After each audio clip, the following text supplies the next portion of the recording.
Welcome to Frank Wealth Insights, a financial and investment podcast from Return on Life Wealth Partners. They look at your money. We look at your life at returnonlifewealth.com. Happy September, everyone. Welcome back to another episode of Frank Wealth Insights. I'm your host, Frank Fantozzi, president and founder of Return on Life Wealth Partners. Today, we're diving into a topic that's as rewarding as it is impactful, charitable giving. We will explore how you can enhance both your financial and charitable impact through tax-smart charitable giving and sophisticated tax strategies. Plus, we'll discuss how you can align your personal values with your financial goals. Let's get started today. Many individuals give to charity because it aligns with their core beliefs and values. Here are some main reasons I believe people give. First, they have a social responsibility and purpose built into their DNA. Many people believe in the importance of contributing to a common good and addressing social challenges. So giving to a charity is a way to make a meaningful impact on issues like poverty, education, healthcare, and the environment. And in some ways, it reflects a sense of duty to give back and make the world a better place. Number two, legacy and personal fulfillment. Charitable giving allows individuals to leave a lasting legacy, contributing to causes that reflect their personal beliefs. Many individuals want to be remembered for their impact on society and to pass on values and generosity to future generations. And in some cases, some people like to give while they're alive, and if they give in such sums that are very critical to that organization, those organizations in some ways find ways to honor those individuals by naming rights to a building, creating a fund in that person's honor. So there's different ways to create that legacy. Some of it, people are looking for recognition. Others just want to know in their own heart and mind that they've created such a legacy. Number three, religious and spiritual beliefs. For many, giving is a crucial tenet to their faith and spirituality. Many religious traditions encourage generosity, almsgiving, or tithing as a means of serving others and fostering a deep connection to their faith and community. Number four, community and civic engagement. People give to feel connected to their community and to contribute to causes that improve the quality of life for others in their surrounding community. Charitable donations can foster a sense of belonging and engagement, allowing other donors to be active participants in creating positive change. And number five, personal experience and advocacy. Many donors give to causes that have personally affected them or their loved ones, such as donating to cancer research after surviving cancer or supporting homelessness charities after witnessing its effects firsthand. This personal connection can drive deep passion and involvement in their own personal philanthropy. So when you think about it, in essence, charitable giving fulfills both internal motivations like empathy, values, and legacy, as well as external goals like social change and impact. For many, it's the fundamental part of who they are and how they wish to contribute to the world, irrespective of financial gain. So now that we've covered really the internal, the mind and the heart part of charitable giving, let's talk about how can charitable giving be strategically planned to align with personal financial goals and values. Here's how most individuals can approach this. Outside of the Girl Scouts or the Boy Scouts, selling cookies and pulling on your heartstrings so you don't eat and buy a bunch of cookies that are probably not good for you, but it's going to a good cause, or someone, a friend asking you to donate to their personal cause. Outside of those what I call spontaneous gifts, how do I become more thoughtful? How do I begin? So most people donate to some charity as part of their personal desire, part of being asked not just by the people who want the help, but the people they really want to help. So we like to start out our clients off by first asking, please help us identify your core values. So starting by reflecting on personal values and causes that help resonate internally will help them start to go from this universe of all these wonderful charities that exist. And there are a plethora of charities that could use our help and are part of what I call the social fabric of our community. But how do we start to rein that in so that our clients can start to focus on those charities that most align with themselves? So this can include education, health, social justice, environmental conservation, or religious causes. When charitable giving reflects personal values, it can be much more fulfilling. and meaningful, creating a deeper connection to the impact of that donation and to the people who are going to be the recipients of your kindness and care. So then we start to sit down with our clients to define financial goals. Charitable giving should also be integrated in their broader financial plan, which includes how do we budget for charitable giving? Not everyone has a money tree in the backyard, so donors can start to allocate specific percentage of their income or wealth to their giving program and make it part of their social impact every year. It also can conclude wealth transfer goals. For very high net worth individuals, charitable giving can be an integral part of estate planning, helping to reduce estate taxes and passing wealth to their heirs in a tax efficient manner while helping out a charity that is meaningful to them. In a later session that we'll talk about advanced and strategic charitable giving using trusts, if the client is looking to receive some form of income planning from the asset they're looking at donating to the charity, there are some advanced techniques that could actually provide an income stream to the donor. So now let's just talk about what are the tax benefits of charitable giving and how can they be maximized. In essence, the government is incentivizing all of us to donate to 501c3 organizations or public charities, as well as endowments, which is another form of charity, but they're not, they're like basically what I call a private charity. And the reason for this is they understand the importance of these charities to the social fabric and underpinnings of our country. Think about it, if these charities did not exist, and they fill kind of a role that's still filled today, but with less notice is what churches do. Churches receive millions of dollars in donations, not only to keep their churches and parishes and synagogues open, but many of the churches have outreach programs to help people less fortunate. But the government understands that the church system isn't enough, and while many of us will still probably donate to help causes, a lot of it is fueled, incentivized by the fact that if we donate, we have the possibility of benefiting with a income tax deduction. So this is a big reason why governments do allow for the tax deduction as an itemized deduction for individuals who donate and meet certain thresholds.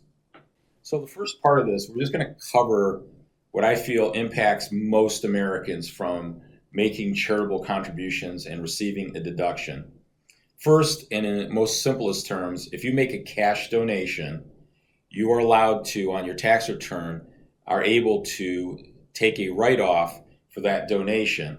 It is limited, though, by 60% of your adjusted gross income, which most people usually don't have a problem bumping up against that threshold. But there is a threshold that you just can't give all your money away. There is a limit.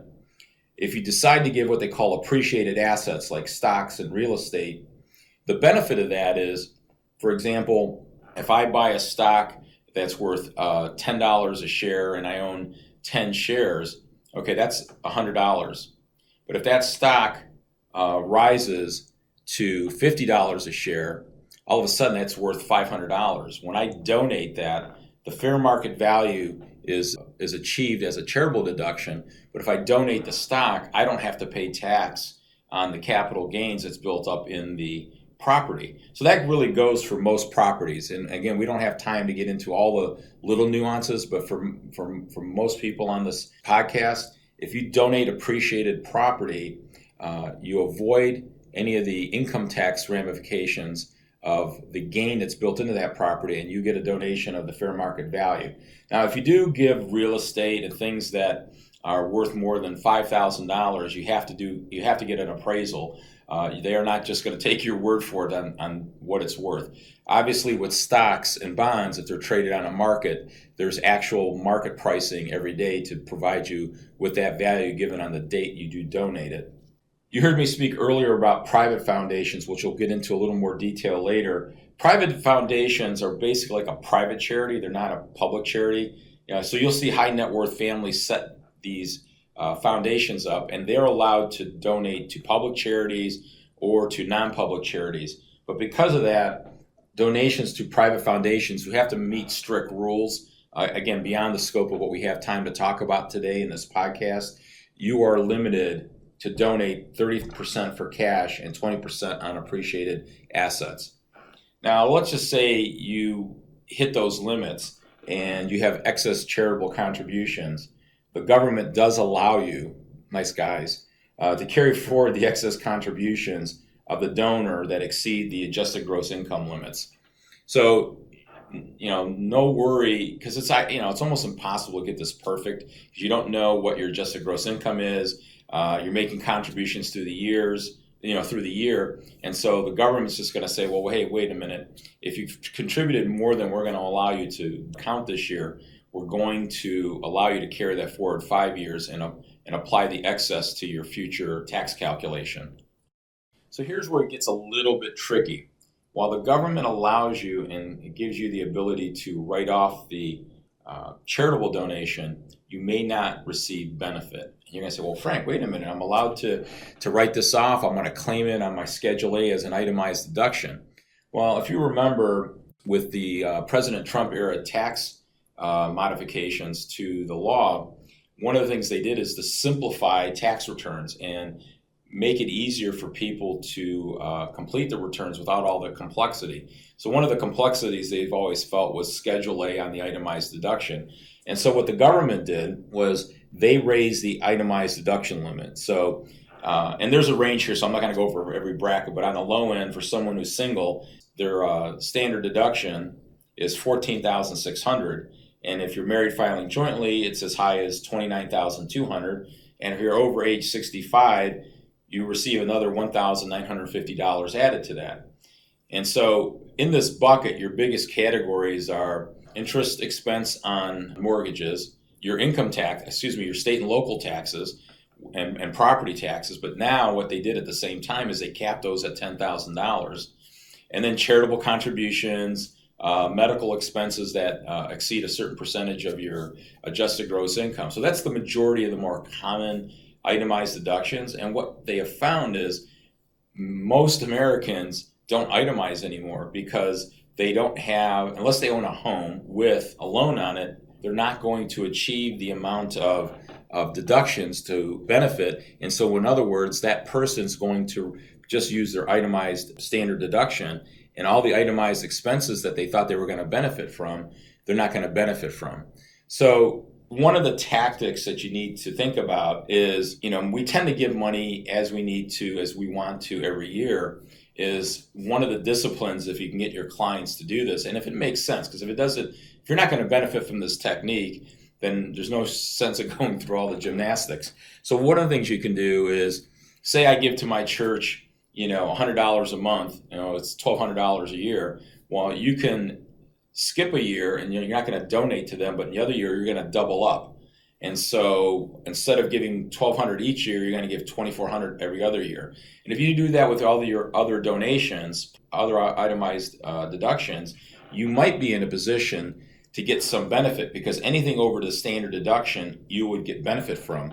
But if you're still under, and let's just assume you're a single person, if you're still under $14,600, that means you're getting no benefit from the charitable deduction. Now, it doesn't mean you shouldn't give. As we said, I think the biggest reason why people give is because the charity is close to their heart and they want to help. It's just, it's nice to get a little incentive if the government's willing to subsidize part of that. So one of the things you have to look at, and you have to talk with your CPA, is, how does my charitable giving work with if my situation where if I'm not itemizing and I have a standard deduction, is there any planning techniques that I can do to get around it? And one of the planning techniques that they would share with you is bunching your donations, either every other year or every 3 years. But that's something that you could consider as someone who is, charitably inclined. Another pretty simple tactic that really would apply to most Americans that have IRA accounts or 403B accounts. Basically, the government allows you to make this tax deductible contribution, and this really only applies to those traditional plans, a traditional 403B, traditional 401k plan, or Section 457 plan, where you are receiving an upfront deduction, and then at some point when you retire, You roll these out into your IRA, and then you start to have to, at some point, take out your required minimum distribution. And so depending on your age, it could be anything from, currently 70 and a half to those that would reach, age 75. Because at some point, the government's going to want its taxes back. And so that's why the required minimum distribution exists. And for some people, the required minimum distributions could be a sizable amount that comes out every year, and it's taxed as ordinary income. So one of the new rules recently, rules that came into play is what they call a qualified charitable distribution, a QCD, not to be confused with your RMD. They are related because one has to happen for the other to happen. So you have to have a required minimum distribution in order to take a qualified charitable distribution. And basically here's how it works. Regardless of when you need to take your required minimum distribution, you are allowed to take distributions out of your IRA account at age 70 and a half. And in any given year, you're allowed to donate up to a maximum of $100,000. So let's just say you are taking your required minimum distribution and that number is $100,000. I can direct my financial advisor and the institution where my money's held at and say, listen, of the $100,000, I want to donate this $30,000 to 5 charities, which means they're each going to receive $6,000 in a charitable donation. So what would happen is instead of you receiving the $100,000 check, depositing in your account and writing these checks out to these charities, in which case you would receive an itemized deduction, which you may or may not benefit from, you have the ability to tell the financial institution, hey, I want you to cut these checks directly. It has to come directly from the financial institution to the charity of your choice. So there's going to be a form that you fill out with the charity's EIN number, their name, their address, and then they will send a check to this charity. Why this is really beneficial is it totally ignores the whole idea of whether you need to qualify and you're going to exceed your standard deduction, number one. Number two, it makes it easy because you don't have to really worry about writing all these checks. You're going to have the financial institution do it. But because the check goes right directly from the financial institution to the charity, it becomes an above-line deduction. In other words, it lowers your adjusted gross income. It has nothing to do anymore with your itemized deduction. So not only will you save federal income tax, any state that has a state income tax based on your adjusted gross income would be lowered, and so your state income tax would also be lowered based on your charitable contribution. So for many clients who are very charitably inclined and are receiving required minimum distributions, this is a very good planning technique that we use and discuss with all of our clients, and many of them take advantage of it because they are assured to get a tax deduction, while many are not assured they're going to get a tax deduction based on the standard deduction. And on top of that, you can also save, as I stated earlier, on state income taxes. As I shared, the techniques are used and very commonly used by most Americans if they have charitable intent. We're now going to discuss, with the remaining time we have today, what I call advanced charitable planning. So these are techniques that higher net worth clients will utilize to not only have a charitable impact to the charity of their choice, but have another way of perpetuating the charitable intent of the family, especially when it comes to legacy planning, as well as some very unique twists using trusts to create not only benefits for the charity, but benefits for the family. A very common technique is what they call a donor advised fund, or a DAF, DAF.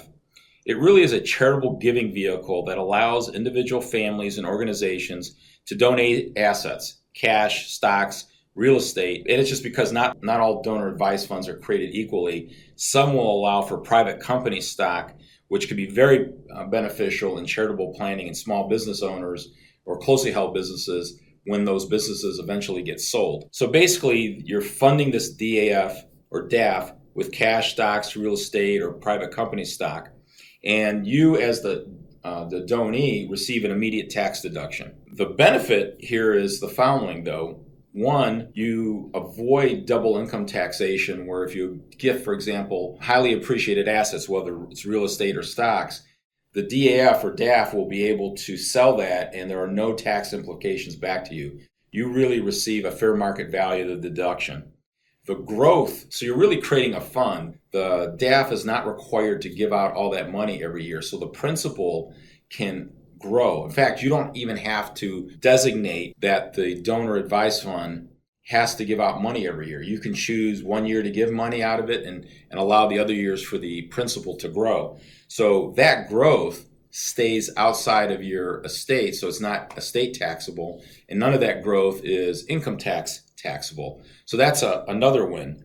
You as the funder, the donee of this DAF, you can direct that institution on what public charities you can donate. Again, that's probably the only limitation, is that you just can't help anyone in need. It has to be a 501c3 organization to qualify for that donor advised fund to send money to that charity that's designed. And the other nice quality, if you want to do this as the donor, if you and your wife set this up, if you want to create a lasting legacy, you can have designated family members take on the donor advised fund and manage it based on your wishes, so they learn and get the sense of and the gratification of impacting charities that have impacted the family and are important to the family. If you do not want to do that, you can have the donor advised fund terminate on the last spouse passing. So a donor advised fund is a very easy vehicle to set up. There is a cost. Donor advised fund usually charges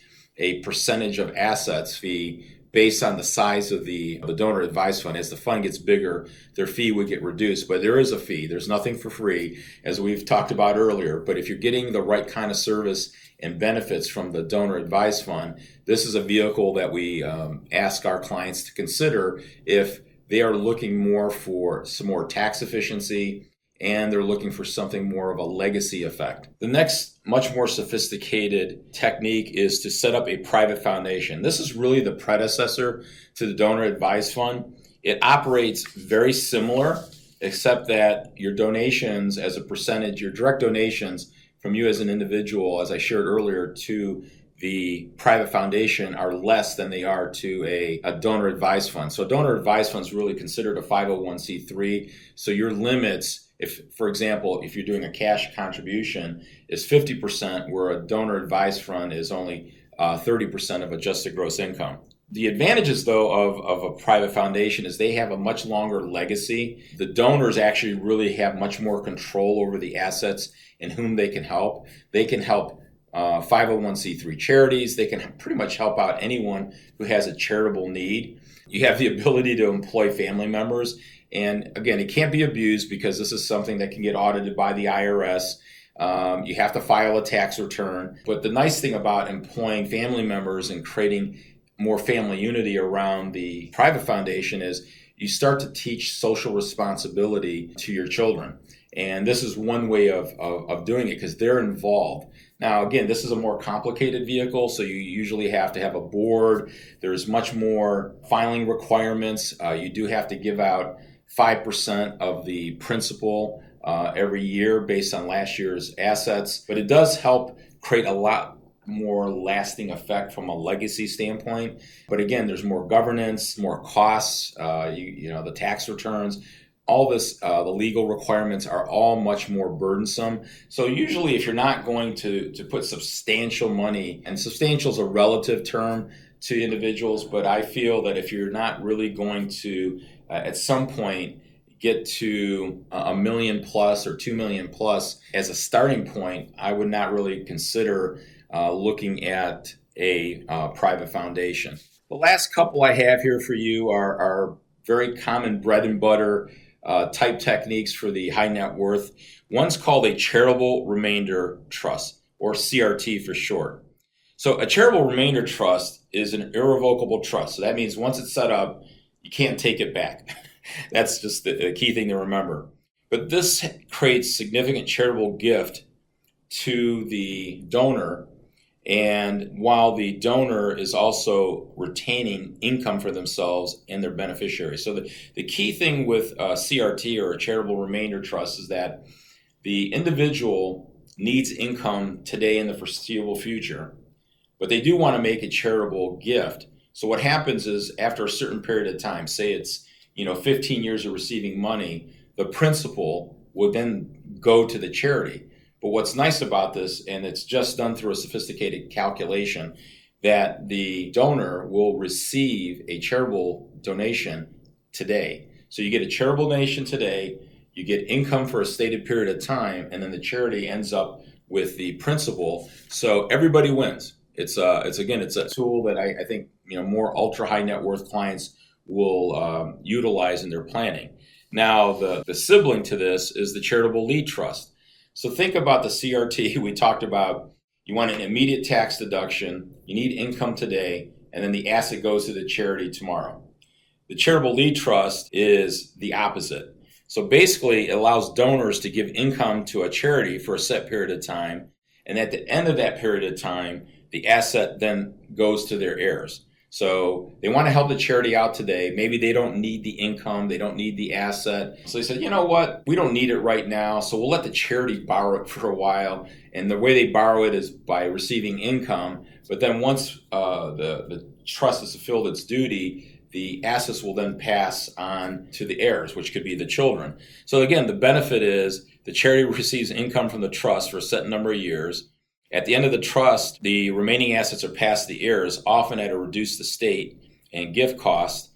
And then there is a tax deduction that's received up front. And there are, again, other techniques I'll just mention at the end, but I'll go into a little bit of a detail because it is pretty common for families that have a lot of land are conservation easements. So again, with donors with significant real estate holdings, a conservation easement allows them to donate land or development rights to a land trust or a government agency, preserving the land for that specific purpose. So a common one is, hey, I want it to always stay a nature preserve. I don't want a developer to come in and take, this 300 acres and turning into a cluster home development. So what happens is then the donor receives an income tax deduction for the value of the conservation easement, often up to 50% of their adjusted gross income, with a carry forward period of 15 years.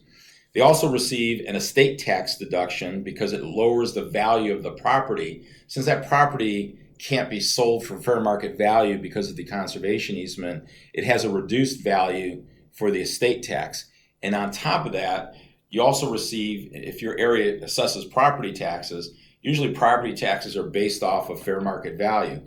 Now we have intentionally reduced the value of that property, and so the property owner going forward will have less in property taxes to pay. So given the time we have left, I'm just going to mention a couple other techniques that are out there, and if callers are interested in them, we'd be more than glad to discuss these. So the charitable gift annuity is another planning technique. The charitable gift annuity operates very similar to a charitable remainder trust. They're just using annuity to affect this. And again, the donor is looking for an income stream currently.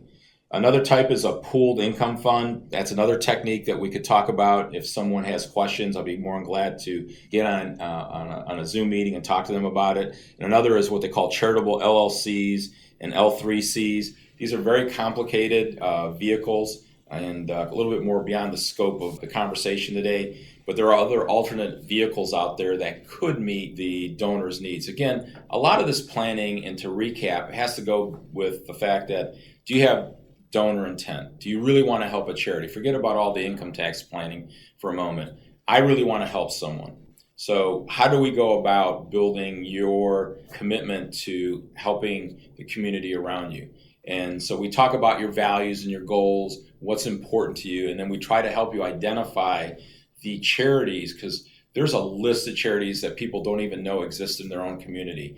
We always hear about the big charities, like the United Way, the Cancer Society, the Red Cross, all phenomenal charities. However, there's all these other little charities that are very niche that help very specific people, like for illiteracy, for example. So really it's about finding out who you want to help and then finding out the charity that supports that niche that you want to help.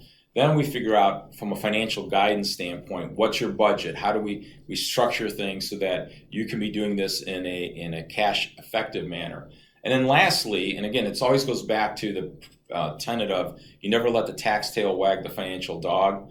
Here we're trying to help you get more value and leverage out of your donation by getting you a tax deduction. And so the question is, how do we do it? Through through itemized deductions, through bunching techniques.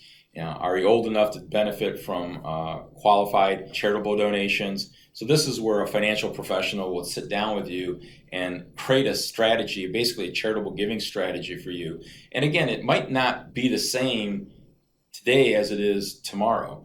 So if you're someone who's in their 20s and 30s and has all this great charitable intent, we'll do the best to help you maximize your donations today. But what you're able to do from a tax planning standpoint, for example, today might be different than when you're in your 50s, 60s, or 70s. So part of it is it's an evolution and understanding where you are at today in the giving process and how much you want to give or can afford to give, and how do we structure it to have its biggest impact, not only to the charity, because that's who you're trying to help, but also to you financially. How do we create leverage for you? So in closing, if you have any questions about charitable giving, wealth management, retirement planning, investment portfolio analysis, feel free to call us at 877-514-9991, or please visit us at returnonlifewealth.com. You have the ability to go on the website there and subscribe to our subscriptions. So if you're interested in getting occasional emails from us on financial topics or what's happening in the market, please sign up. There's no cost. We also, and I just quickly want to remind you that we do have a complimentary second opinion service. So what that does is if you're willing to share a little bit of information about you from a financial standpoint, within a limited scope, we're willing to provide a second opinion on where you might have some deficits. And if you like what we do, you can hire us. If you want to take those ideas to someone else, you're more than welcome to do that. So that's a wrap for today. Remember to like and subscribe to Frank Wealth Insights. Please spread the word, let others know about the great content that we're putting out. And we're trying to give you really great information that's objective and tailored to help you in the things that you're trying to achieve and to have what we call a life well lived. Thank you and take care. Bye-bye. This has been Frank Wealth Insights, the financial and investment podcast from Return on Life Wealth Partners. Your life, your money, your way. Experience financial planning the way it should be, not the way they want it. See how at returnonlifewealth.com. This information is not intended to be a substitute for specific individualized tax advice. We suggest that you discuss your specific tax situation with a qualified tax advisor. The opinions voiced in this podcast are for general information only and are not intended to provide specific advice or recommendations for any individual. To determine which strategies or investments may be suitable for you, consult the appropriate qualified professional prior to making a decision. This communication expresses the views and opinions of the participants as of the date it was recorded or indicated, and such views are subject to change without notice. This podcast is being made available for educational purposes only and should not be confused for any other purpose. The information contained herein does not constitute and should not be construed as an offering of advisory services or an offer to sell or solicitation to buy any securities or related financial instruments in any jurisdiction. This podcast may discuss forward-looking statements that are based on then-current beliefs of the participants. Investment advice offered through Planned Financial Services, a registered investment advisor.